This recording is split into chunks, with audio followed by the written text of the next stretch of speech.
नमस्कार और स्वागत है हमारी आज की इस खास चर्चा में। आज हम गोता लगा रहे हैं Amazon वेब सर्विसेज यानी AWS की दुनिया में। हाँ, और ख़ास तौर पर इसके एक बहुत ही पॉपुलर हिस्से पर AWS का फ्री टियर। बिल्कुल। हमारे पास जो जानकारी है वो एक पॉडकास्ट क्लिप से है जिसका टाइटल है AWS free tier types and exam traps. अक्सर लोग जैसे ही फ्री टियर सुनते हैं सोचते हैं अरे वाह सब मुफ्त। हाँ, ये आम धारणा है, पर असल में तस्वीर इतनी सीधी नहीं है। इसमें कई पेंच हैं, शर्तें हैं, लिमिट्स हैं। सही का। तो आज हमारा मिशन यही है कि AWS फ्री टियर के इस ताने बाने को थोड़ा सुलझाएं। हम इसकी अलग अलग किस्में मतलब टाइप्स को समझेंगे और उन आम गलतफहमियों या कह लें कि मुश्किलों पर बात करेंगे जो किसी भी AWS यूजर के लिए और खासकर जो सर्टिफिकेशन की तैयारी कर रहे हैं उनके लिए जानना बहुत जरूरी है। हाँ, जानना ही चाहिए। चलिए तो फिर इस गुत्थी को सुलझाते हैं। तो सबसे पहले एक्सपर्ट जी, ये बताइए कि ये फ्री टियर आखिर है क्या चीज, मतलब इसका बेसिक आइडिया क्या है? देखिए, आसान शब्दों में कहें तो ये AWS का एक तरीका है आपको उनकी कुछ सर्विसेज बिना पैसे दिए ट्राई करने का मौका देने का। ये सीखने, एक्सपेरिमेंट करने और AWS प्लेटफॉर्म से जान पहचान बढ़ाने का एक रास्ता है। लेकिन शर्तों के साथ। बिल्कुल, लेकिन हाँ, कुछ नियमों और सीमाओं के दायरे में ही। और इन नियमों को समझने के लिए AWS फ्री टियर को हम मोटे तौर पर 3 हिस्सों में बांट सकते हैं। 3 हिस्से कौन कौन से? हाँ, पहली है ऑलवेज फ्री कैटेगरी, मतलब हमेशा मुफ्त। दूसरी है 12 मंथ फ्री, यानी 12 महीने मुफ्त। और तीसरी ट्रायल ऑफर्स, मतलब छोटी अवधि के ट्रायल। अच्छा, ऑलवेज फ्री, 12 मंथ फ्री और ट्रायल्स। जी, और यहाँ दिलचस्प बात यह है कि ये तीनों अलग अलग ज़रूरतें पूरी करती हैं, मतलब इनका मकसद अलग अलग है।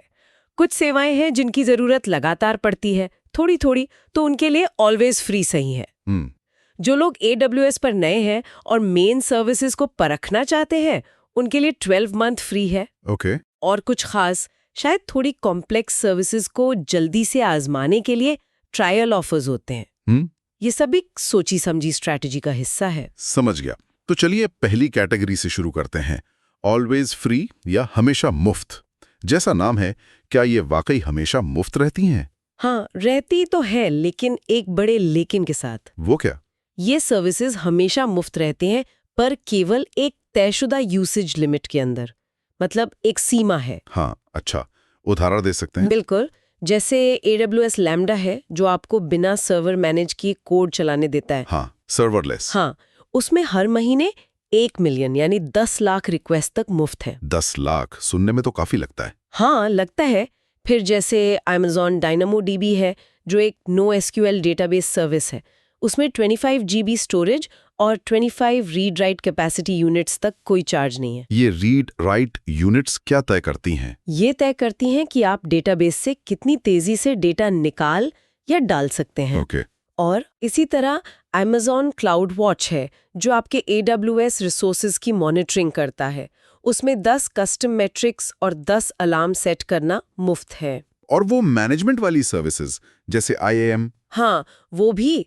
कुछ मैनेजमेंट सर्विसेज जैसे AWS IAM, जिससे आप यूजर एक्सेस कंट्रोल करते हैं, या Amazon VPC, जिससे आप अपना प्राइवेट नेटवर्क बनाते हैं, ये तो इस्तेमाल करने के लिए ही मुफ्त हैं। इनका कोई डायरेक्ट चार्ज नहीं होता। अच्छा, तो ऑलवेज फ्री की जो लिमिट्स हैं, क्या वो अकाउंट बनाने की तारीख से जुड़ी होती हैं? नहीं, यही तो खास बात है। ऑलवेज फ्री सेवाओं की सीमाएं अकाउंट बनाने की तारीख से बंधी नहीं होती। ये सीमाएं या तो हर महीने रीसेट होती हैं, जैसे लैम्डा रिक्वेस्ट्स, या फिर लगातार उपलब्ध रहती हैं जब तक आप सीमा के अंदर हैं, जैसे DynamoDB की 25 GB स्टोरेज। अच्छा, मतलब ये परमानेंट है जब तक लिमिट में रहे। बिल्कुल।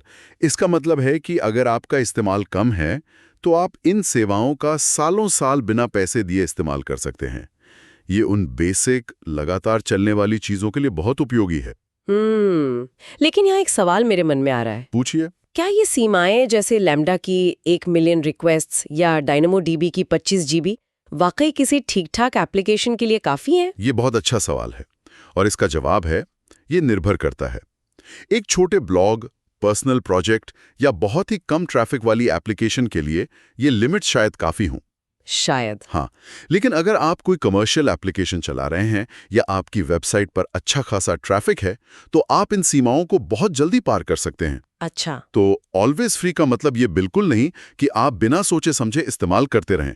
ये बस शुरुआती या बहुत छोटे लेवल के यूज के लिए ज्यादा फिट बैठता है। समझ गया। तो ये थी ऑलवेज फ्री की कहानी। अब आते हैं दूसरी और शायद सबसे ज्यादा चर्चा में रहने वाली कैटेगरी पर, 12 मंथ फ्री।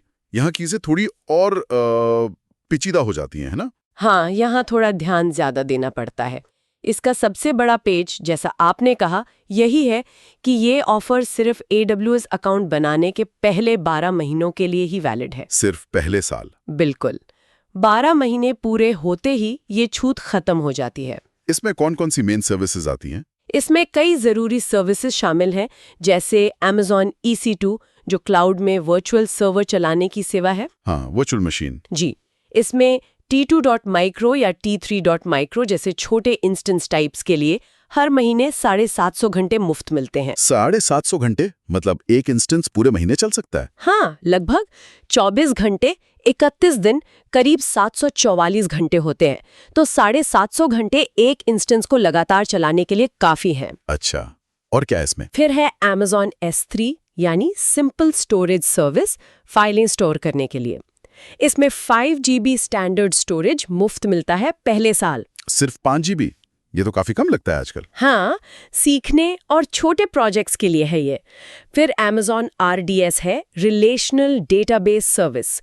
उसमें db.t2.micro जैसे छोटे डेटाबेस इंस्टेंस के लिए 750 घंटे प्रति माह और साथ में 20 GB SSD स्टोरेज मुफ्त है। डेटाबेस भी है मतलब? हाँ, और इलास्टिक लोड बैलेंसर ELB जो ट्रैफिक बांटता है, उसके भी 750 घंटे प्रति माह मुफ्त है। ठीक है, लेकिन यहाँ सबसे बड़ा खतरा क्या है? मतलब 12 महीने बाद क्या होता है? हाँ, यहीं पे सबसे बड़ी सावधानी बरतने की जरूरत है। मान लीजिए आप वही EC2 T2 माइक्रो इंस्टेंस इस्तेमाल करते रहते हैं। 13वें महीने से आपको उसके लिए नॉर्मल ऑन डिमांड रेट्स देने पड़ेंगे। On demand rates? हाँ, ऑन डिमांड का मतलब है जितना इस्तेमाल करो उतना भुगतान करो, बिना किसी लॉन्ग टर्म कमिटमेंट के। ये ऑलवेज फ्री से एकदम अलग है, जहां सीमा के अंदर सेवाएं हमेशा मुफ्त रहती हैं। यहाँ 12 महीने बाद वो मुफ्त वाला टैग हट जाता है। पर ये ऑन डिमांड रेट्स एकदम से बहुत ज्यादा तो नहीं हो जाते? कोई नया यूजर जो शायद अभी सीख ही रहा हो, उसके लिए कितना बड़ा झटका हो सकता है अगर वो ध्यान ना दे? झटका काफी बड़ा हो सकता है, खासकर अगर कई सारी 12 महीने वाली सर्विसेज एक साथ इस्तेमाल हो रही हों। ओह, जो बिल पहले 0 या बहुत कम आ रहा था, वो अचानक से बढ़ सकता है। इसीलिए अकाउंट बनाने की तारीख याद रखना बहुत जरूरी है। सही बात है। और 12 महीने पूरे होने से पहले अपनी यूसेज स्ट्रैटेजी को रिव्यू करना भी।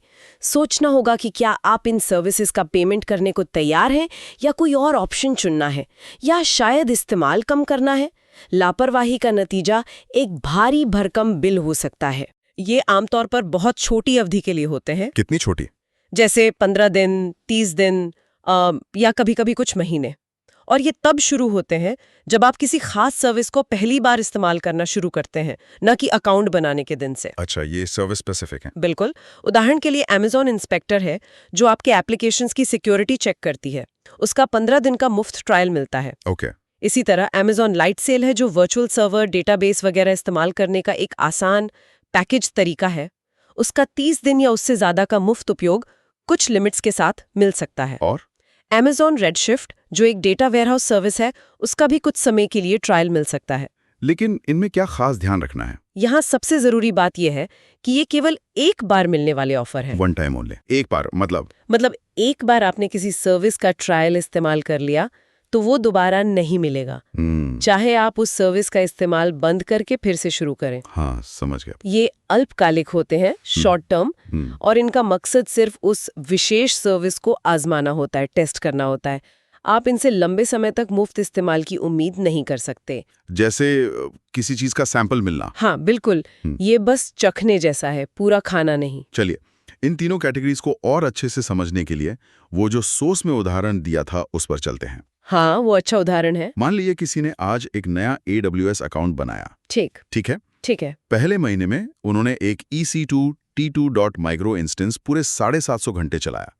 तो क्या होगा? क्योंकि ये पहले 12 महीनों के अंदर है और 750 घंटे की लिमिट में भी है तो ये पूरी तरह मुफ्त होगा, कोई बिल नहीं आएगा EC2 के लिए। बढ़िया।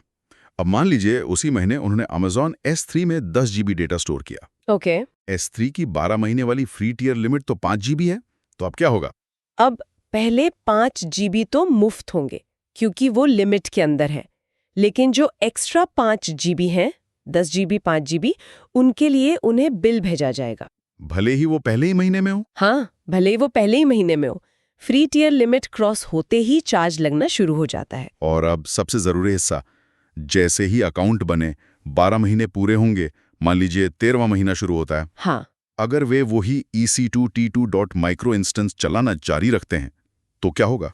तो अब उसके लिए नॉर्मल ऑन डिमांड रेट्स पर बिल आएगा, चाहे वे महीने में 750 घंटे से कम ही क्यों ना चलाएं।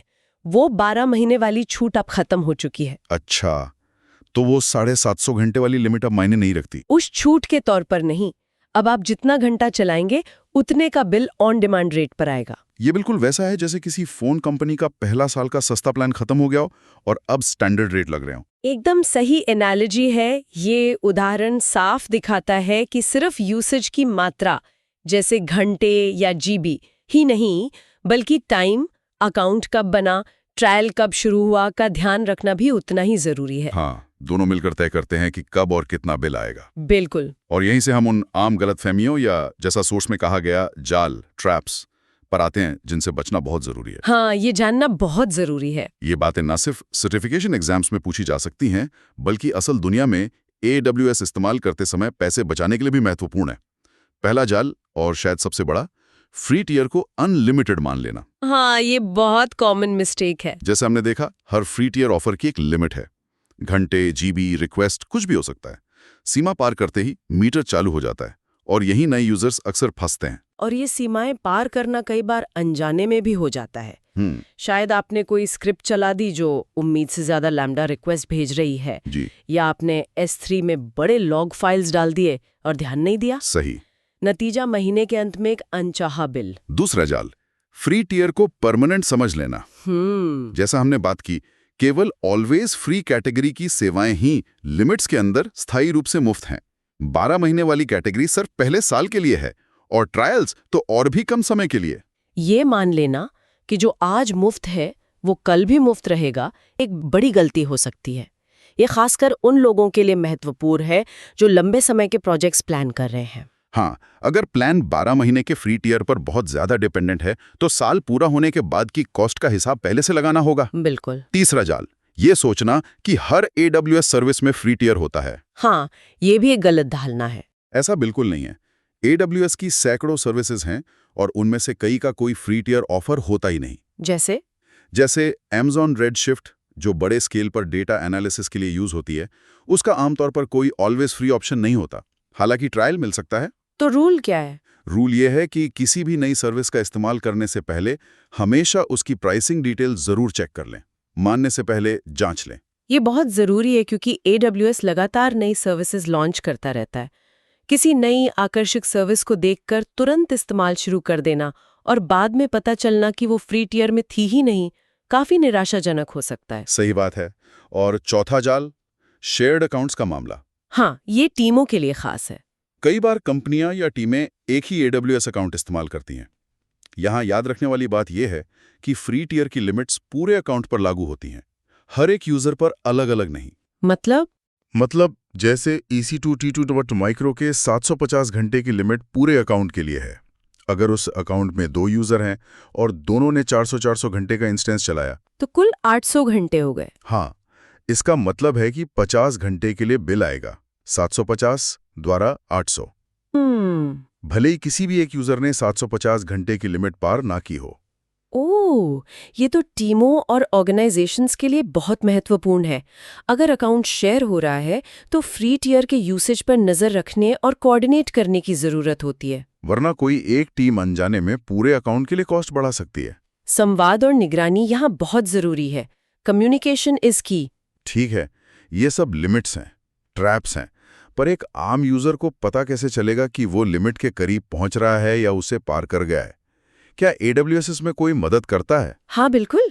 AWS भी नहीं चाहता कि यूजर्स को अचानक बड़े बिल का झटका लगे, इसके लिए कुछ बहुत यूजफुल टूल्स हैं। जैसे कि सबसे महत्वपूर्ण है AWS बजट्स। आप बजट सेट कर सकती हैं, न सिर्फ टोटल कॉस्ट के लिए बल्कि खास सर्विसेज के यूज के लिए भी, जैसे EC2 घंटे या S3 स्टोरेज। और बजट सेट करने से क्या होगा? जब आपका यूज या अनुमानित कॉस्ट बजट के एक तय परसेंटेज तक, मान लीजिए 80% या 100% तक पहुंच जाता है, तो आपको ईमेल अलर्ट मिल सकता है। अरे वाह, ये तो बहुत काम का है। हाँ, दूसरा है AWS बिलिंग डैशबोर्ड। यहाँ आप महीने के अब तक के खर्च का ब्रेकडाउन देख सकती हैं, सर्विस के हिसाब से, रीजन के हिसाब से। उसमें फ्री टियर का भी पता चलता है? जी हाँ, उसमें एक फ्री टियर यूसेज सेक्शन भी होता है जो दिखाता है कि आपने अलग-अलग फ्री टियर ऑफर्स का कितना हिस्सा इस्तेमाल कर लिया है। इसे रेगुलरली चेक करना एक अच्छी आदत है। इसके अलावा आप क्लाउड वॉच अलार्म्स का इस्तेमाल करके भी बिलिंग अलर्ट सेट कर सकती हैं।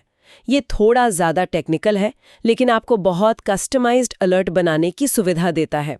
तो मूल बात यह है कि बिल आने का इंतजार ना करें, पहले से नजर रखें। बिल्कुल, प्रोएक्टिव होना जरूरी है। ये तो बहुत उपयोगी जानकारी है। अच्छा, इन सब बातों को याद रखने के लिए सोर्स में कुछ आसान तरीके, मतलब मेमोरी हैक्स सुझाए गए थे, उन्हें दोहराएं। हाँ, वो काफी हेल्पफुल हो सकते हैं। ऑलवेज फ्री, सोचिए हमेशा, लेकिन एक छोटी कटोरी के साथ, यानी सीमित मात्रा में।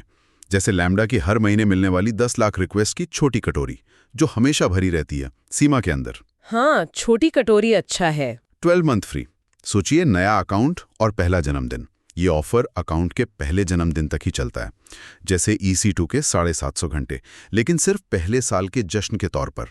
पहला जन्मदिन, ये याद रहेगा। ट्रायल्स, सोचिए टेस्ट ड्राइव, छोटी, एक बार की, किसी खास गाड़ी सर्विस को चलाने के लिए, जैसे इंस्पेक्टर की 15 दिन की test drive. Test drive, perfect. इन छोटे नुस्खों से शायद इन तीनों के बीच का फर्क याद रखना थोड़ा आसान हो जाए। हाँ, बिल्कुल। तो इस सब का निचोड़ क्या है, मतलब what's the bottom line? Bottom line ये है कि AWS फ्री टियर निस्संदेह एक शानदार चीज है, सीखने के लिए, एक्सपेरिमेंट करने के लिए और AWS की पावरफुल दुनिया में पहला कदम रखने के लिए ये बहुत अच्छा है। लेकिन ये कोई खुली छूट नहीं है। इसकी लिमिट्स हैं, इसकी टाइम लिमिट्स हैं, खासकर 12 महीने और ट्रायल ऑफर्स की। और शेयर्ड अकाउंट्स वाली बात भी। हाँ, और अगर आप एक टीम का हिस्सा है तो याद रखें कि ये रिसोर्सेज शेयर होते हैं। जैसा कि सोर्स मटेरियल में कहा गया है, AWS में मुफ्त का मतलब लगभग हमेशा शर्तें लागू होता है। बिल्कुल सही कहा। और इस पूरी चर्चा के बाद एक्सपर्ट जी, मैं चाहूंगा कि आप श्रोताओं के लिए एक विचार छोड़ें जिस पर वो खुद सोच सकें। जरूर। ये सीधे तौर पर हमारे सोर्स में नहीं था, लेकिन इसी जानकारी पर आधारित है। फ्री टियर के इन नियमों, सीमाओं और संभावित जालों को जानने के बाद किसी व्यक्ति या कंपनी की AWS सेवाओं के उपयोग की योजना बनाते समय कॉस्ट मैनेजमेंट और बजटिंग की स्ट्रैटेजी कैसे बदलनी चाहिए? सोचने वाली बात है। क्या अब सर्विसेज के चुनाव, उनके यूज के पैटर्न या मॉनिटरिंग के तरीकों के बारे में अलग तरह से सोचने की जरूरत है?